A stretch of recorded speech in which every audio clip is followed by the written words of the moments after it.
The Black Tide. The mysterious force from beyond the sky that has been plaguing Emphorius for thousands of years and what I believe to be thousands of cycles. Dooming this world time and time again and forcing a reset fated to fall into a death spiral. In the last video, we did a whole recap of the story focusing on Hyacinth and Cypher, along with adding on to my in-game paths theory. But one thing was left unmentioned.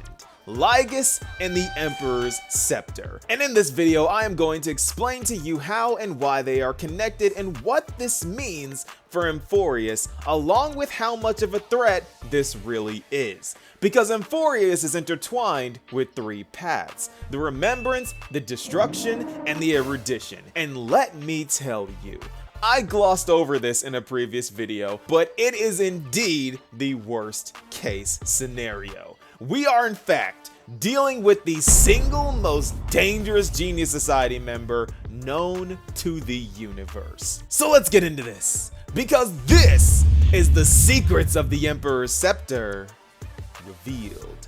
Okay, so we gotta talk about the Scepter, but first we gotta talk about what this thing is, because it is deep, complicated, and it goes way back. So strap in, because it's Rubert time. And to be honest, I've seen a lot of you guys go back into the comment section of my previous video on Rubert 1, so I won't spend too much time on him. Pretty sure you guys know the deal by now. Discarded robot, damaged logic unit, gained sentience, instantly became racist to anything with a pulse, made a gun, escaped the landfill, increased his computational power at a rate that shouldn't be possible, and used it to purge all organic life from the cosmos. Or at least try to. He created the anti-organic equation that pretty much infects inorganic and organic life forms and corrupts their memories into thinking they are a robot, and their goal is to kill all organic life, because the equation also boosts the computational power for anything that can think. This horrible achievement is what made Rubert a Genius Society member and what plunged half the known universe into a war that humanity barely won. Because Polka Kakamond, aka the Lord of Silence,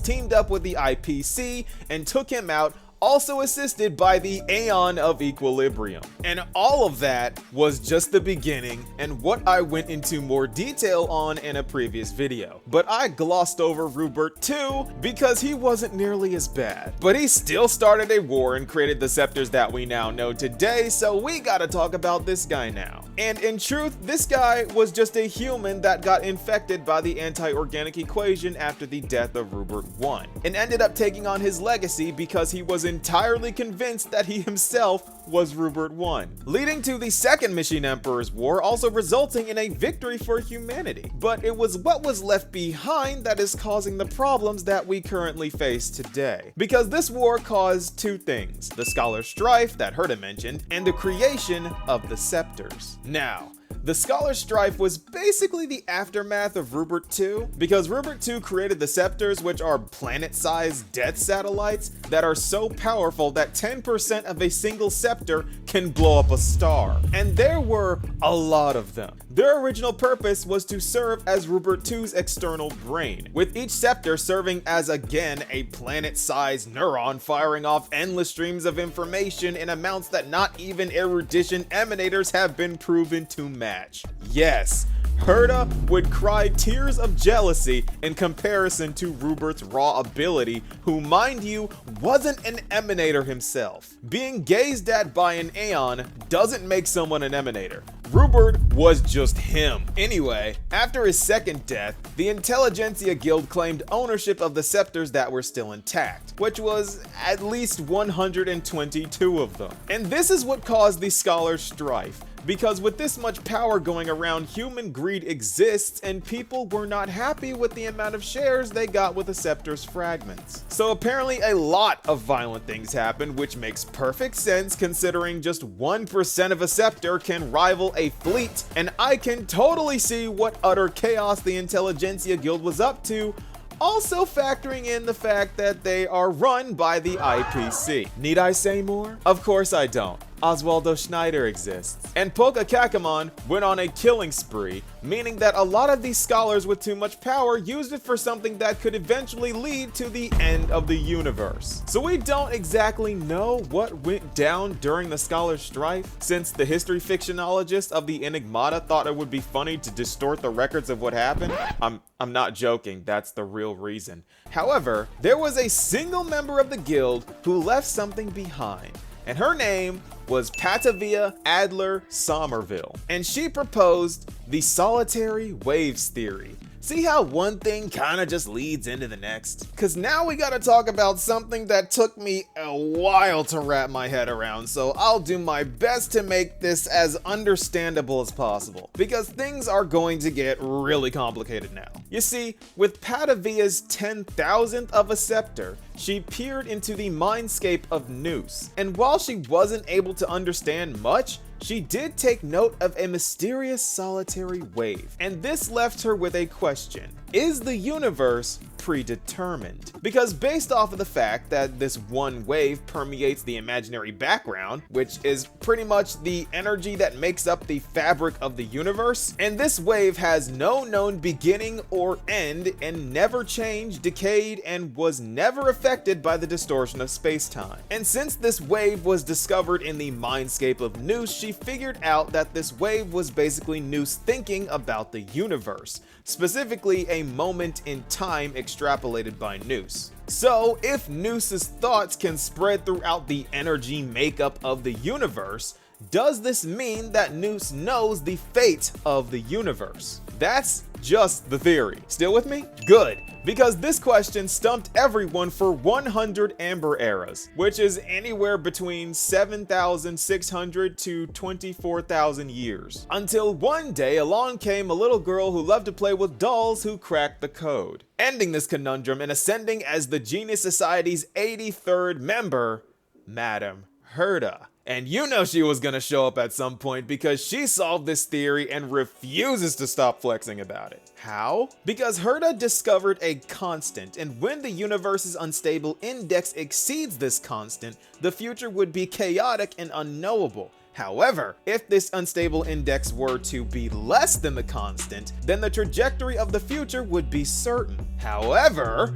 because of the paths endlessly pulling against each other, the constant is always being rewritten, meaning that the only way to tell if this solitary wave proves that the future is in fact predetermined is inconsistent, thus solving the theory and also disproving the question it posed, because this means that Noose is endlessly recalculating what the future will be based off of their scans of the universe and how the paths pull against each other, which ends up being very consistent with how Fushuan's Omniscia works. Remember, that was a gift from Noose, because she can tell what the future is to an extent, and the rest is up in the air. So there is a limit to what is predetermined and what isn't, and that is all based off of what has already happened, closing the book on what was left of the scepters until now. And this is the fun part, because with all of this in mind, and both Herta and Screwy calling Lygus an Intellitron, we might just be dealing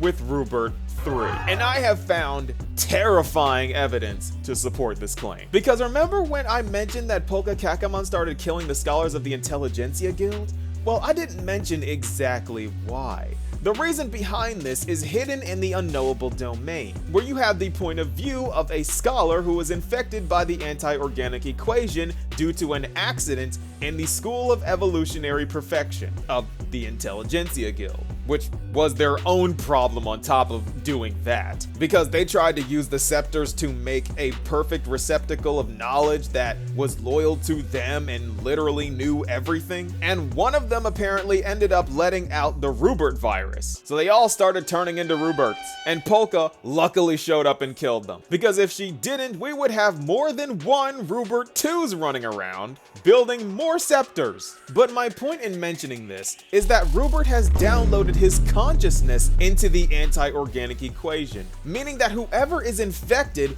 will become Rubert 3, something that has already been said to be prophesized, which explains everything. Screwlum has already made the claim that Amphorius' true identity is an Emperor's Scepter, something we know is planet-sized. And it just so happens that the main victims of the anti-organic equation are right here on Amphorius, an Intellitron who claims to have basked in the gaze of Noose. Do you get it now? Lygus is Rubert 3. He thinks he was gazed at by Noose because Rubert was. He claimed to be a threat to Herta because Rubert is miles stronger than her. He exists outside of everyone inside of Amphorius, and he doesn't appear in the records because he is the source of the world. He is literally holding the world in his hands. This is Rubert 3 inhabiting his own Scepter-created planet. Amphorius is his playground, and he does what he wants with it. This whole world is Rubert's own twisted fantasy. Because remember, he hates all organic life with a burning passion. So what would he do with a planet to himself? Wipe all life off of it, reset it, and do it all again, creating a loop where humanity constantly fails to triumph over their own failings. Just like the Skyfolk killing each other over the weather, or the Akimans refusing to flee in the face of danger, or the Yanis priests refusing to go to Akima, or they would rather die than even go to Akima. The whole world is a distorted mirror of humanity, making us look stupid, because this is how Rubert views us. So he set up this world to be destroyed by human failure over and over and over again, just so that he can sit back and watch. And that is the purpose of Lygus. Sit back and watch humans die over and over again, trapped in a loop of their own failure. And this is something Rubert would do, by the way. When he wiped all organic life from the Laurel Wreath Galaxy, he captured the King of the Union named Aurelius and made him ingest poison in a display of public humiliation in front of his army. Rubert is sick. He hates anything with a pulse, and he's proud of it. And it gets even worse, because when you think of it that way, the whole reset of Amphorius is also done by humans. So he makes it so that humans cause their own perpetual suffering. But Nova, you said, how is the anti-organic equation in Amphorius? Well, this is because the virus is the black tide. Ashikai was right, and so was I, but she said it first. Because you have to understand that the equation can also be called a mimetic virus. It infects the memories of whatever it comes in contact with, which corrupts and causes madness. This is also something we have seen from the unknowable domain, because the scholars ended up getting the memories of Rubert's followers and thought they were robots. And as a world where even the land is made up of memories that we just got confirmed this patch, the equation, aka the black tide, eats away at it, spelling doom for humanity time and time again. And this even explains the question that if Amphorius is a land of memories, whose memories are they made up of? Rubert? It's his scepter, his memories, and his rules. And we are kinda cooked. He inflicts so much pain and suffering that he creates a new Lord Ravager, because it was partially because of him that Nanook came to be. Remember, Nanook rose from the results of the Swarm disaster and the Machine Emperor's wars, and it would be fitting that his planet would make a Lord Ravager. But all may not be lost, because as Screwlum said, the butterfly has already flapped its wings, meaning that Polka Kakamond just might be on her way to save us from Rubert yet again. Can you imagine? Herta, Screwlum, Ron May, Steven, Polka Kakamond, all pulling up in a Genius Society Avengers Assemble moment to walk down Rubert. A bunch of humans, the one human that already killed him before, plus the one Intellitron that stood against him in his prime, killing him one last time? I would lose my mind. And Polka has already said that when she sees Herta again, she would be slitting the throat of a certain genius, and that genius ends up being Rubert? Cinema. Absolute cinema. But unfortunately pure fiction, because there's no way that'll happen.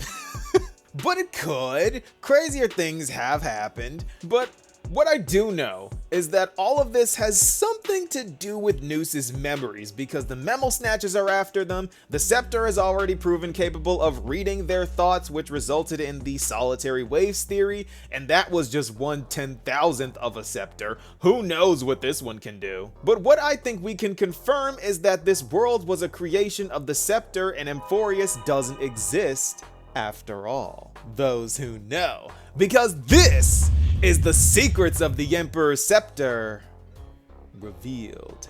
Now, Amphorius may look like it's ending, but with Rubert's mind thrown in the mix, we've got a threat unlike anything we have ever seen on our hands. This is way worse than a Lord Ravager. Rubert is a Tazirant level threat, and we better not let him free. I said before that I am scared of him coming back, and this is exactly why. We need all hands on deck for this battle. This is a huge problem. What do you guys think? Be sure to let me know, and I'll see you all in the next video. Peace, y'all.